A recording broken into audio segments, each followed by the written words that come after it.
Cheers! Thank you!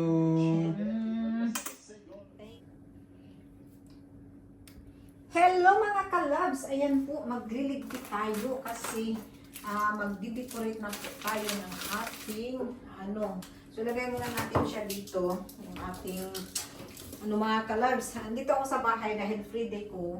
Ayan, anahin natin itong mga candies. Lagay muna natin dito. Kaya ako nalinis din dito dahil para meron tayong malagyan. Dami nating mga abubot. Paano ba ito i-discard? Ayan, meron din tayo sunglass dito. Kasi di ba nabali yung sunglass ko. Kaya bumili ako ulit mga kalabs. Ayan.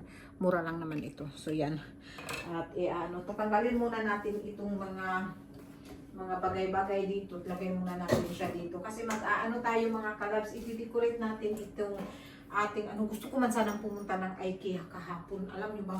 Ay ngayon. Pero hindi ko talaga nakayanan dahil marami tayong ginagawa. Ano pa pala itong So, dito na muna natin ito ilagay, yung mga dry dito sa upuan. Then may bottle tayo dito. Tapos, punasan natin ang ating mahiwagang table.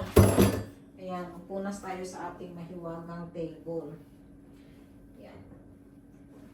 Ayan, tapos lalagyan ko siya ng yellow cloth siguro. Hanap tayo ng yellow na cloth. At ilagay natin dito para malagyan natin siya ng Easter decoration kasi meron akong decoration mga kalabs na nabili last year pa yun. Hanggang ngayon hindi ko pa na-decorate dahil nakakalimutan na tapos na lang ang Easter, hindi pa ako nakaka-decorate. So this time inunahan ko na kahit matagal pa yung 1 month pa halos yung 1 month pa yung Easter. Di-decorate na natin. Yan. So kukuha lang ako ng stop lang muna natin. Kukuha lang ako ng cloth.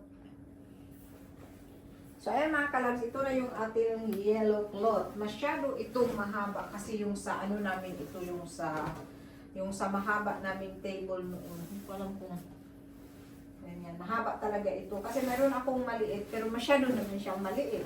Kaya ito mahaba ang ilalagay natin. Ano ito? Ayan mga kalabs. So, ito ang ilalagay natin. Ayan. Tingnan natin kung sobrang haba pa siya. Kasi pag sobrang haba naman siya, pwede ko naman siyang tupian, di ba? Pwede natin siyang tupian. Pero okay lang naman siguro pag mahaba. Ganda din naman tingnan pag mahaba. Para matabunan yung pero dapat hindi matabunan yung ating table. So, ang gagawin ko is, hindi, pag ganyan. Siguro. Yan siguro. Sobrang haba talaga ito mga kalabs kasi di ba naalala nyo, mahaba yung table natin noon. Yung binigay ko sa anak ko. Ayan. So, ang gagawin natin is i-fold natin siya dito. Yan. Hindi naman siya mahalata pag i-fold natin siya dito. Yan. I-fold natin siya dito. Ayan. I-fold natin siya kahit konti dito. Yan. May paraan yan, may paraan. Yan. So, ay sobrang haba. Tsaka ayoko naman siyang kasi minsan pag mayroon tayong mag-extension tayo ng table. At least, yung cloth natin. Ayan. Yellow na yan siya. So, ang gagawin natin ngayon is kukuha tayo ng pang-decorate. So, okay. Bakit medyo maano doon yan? Yan. Yun. Yan yung gitna. Yan. So, kukuha tayo ngayon ng pang-decorate. Stop ko naman na muna. So, ayan mga kalabs. Ito na nga pala yung ating pang-decoration. Tingnan natin. Hindi ko na kasi maalala. Pero marami pa akong pang-decoration na iba doon sa storage. So, kukunin ko na lang. So, ito yun siya. So, ito ilagay natin siya dito sa gitna. Yan yung natin. Then, lalagyan natin, meron pala ito ditong himapasiyais. Yan. So, meron tayo ditong mga manok. Mga manok-manukan. So, ilagay natin itong mga manok-manukan dito sa ating decoration. Tapos, ilagay natin yung bulaklak, syempre. Kaya tayo, ito yung Easter bulaklak natin. Ayan. So, may bisita tayo bukas. So, at least meron na tayong decoration na pang Easter ba, mga kalabs. Ayan. O, diba? Kita nyo. Sobrang ganda. Nasa basket yung ating mga mga tawag nito. Ayan. So, para namang meron tayong kunting decoration, di ba? Ayan. So, at least, ayan. Ngayon, meron din tayong maliliit na maliliit na tawag nito. Basta maliliit na chicken.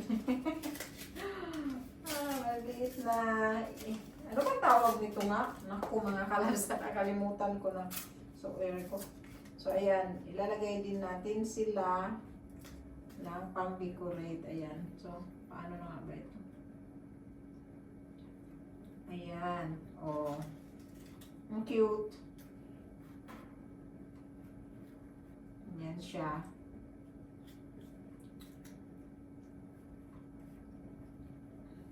Parang mayroon naman tayong celebration ng ating Easter. So, maglalagay tayo ng decoration. Ayan po. Hindi naman siya gaanong kagandahan, pero at least mayroon tayong decoration. Diba? Para ma-feel din natin yung Easter time. Ayan, yung ating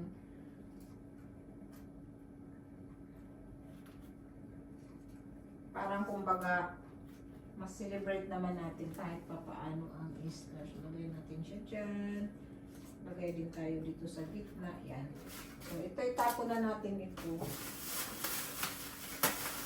Tapos, mayroon siya dito mga ano nito, yung tawag nito. Tapos, alam ko mayroon pa akong ibang nabili. Gusto ko sanang bumili kahapon ng ano, kaso lang namahalan ako. Yung mayroong nakalagay na para siyang kahoy na Happy Easter. Hindi na ako bumili mga kalabs kasi namahalan ako. Sayang din yung pera. Ayan. So, hindi na ako bumili. Parang hinayang din kasi minsan magbili ka lang ng bili. Tapos, ano, saan ito nanggaling ito? Mayroon na yung heart. Ayan. So, ayun mga kalabs. So, yan na yun. And then, mayroon akong nabili na mga itlogs. Ayan o, itlog natin. Yung itlog natin ano, tawag nito, itlog ng, yan, so ilalagay natin siya dyan.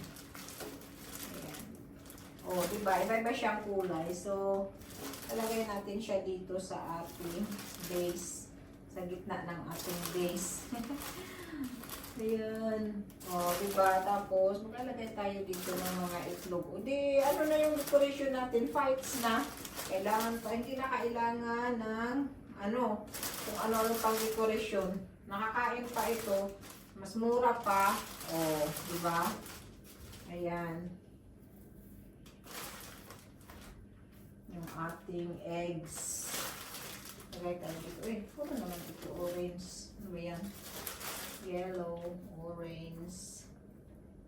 Diyan. Oh, ang ganda mga colors, di ba? Oh, pwede na tayong ano, hindi na kailangan sa totoo lang, hindi talaga kailangan ng maraming kailangan ng maraming kung ano-anong dekorasyon. At least meron ditong ayan, puro naman na ano. Yan. So dito ito. Yan. Yan. Oh, ganda lang yan ng mga kalabs, diba? Pakita ko sa inyo ng malapit. Ng malapitan. Sandali, kunin ko lang itong ano natin. Itong charger, kasi naka-charge siya yung ating phone. Ayan. Oh. O, anong say nyo sa ating, decoration? Diba maganda mga kalabs? Eccoci qua! Wow!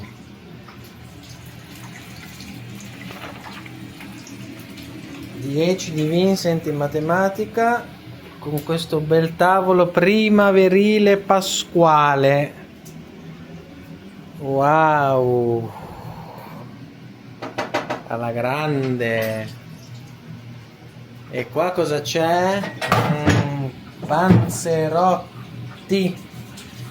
Panzerotti buoni, un assaggino di vino. E poi tante uova di Pasqua. Buon appetito. Li hai fatti bene? Sì. Cioè che da sotto li hai fatti dietro la roccia. Sì. Ma tu non ce l'hai la roccia. Prima ce l'avevo. Non è vero. Hello mga kalabs! So ayan, continue tayo. Kanina kumain na kami, hindi na ako nag-vlog. Nag-vlog lang ako nung nag-ano ako ng lamisa. What is that? No, it's tapos ano mga kalabs, yung tawag nitong kumain kami tapos nag-relax muna kami saglit. And then ayan, nag-prepare kami kasi pupunta kami sa isang party ng isa naming kaibigan na taga Cameroon.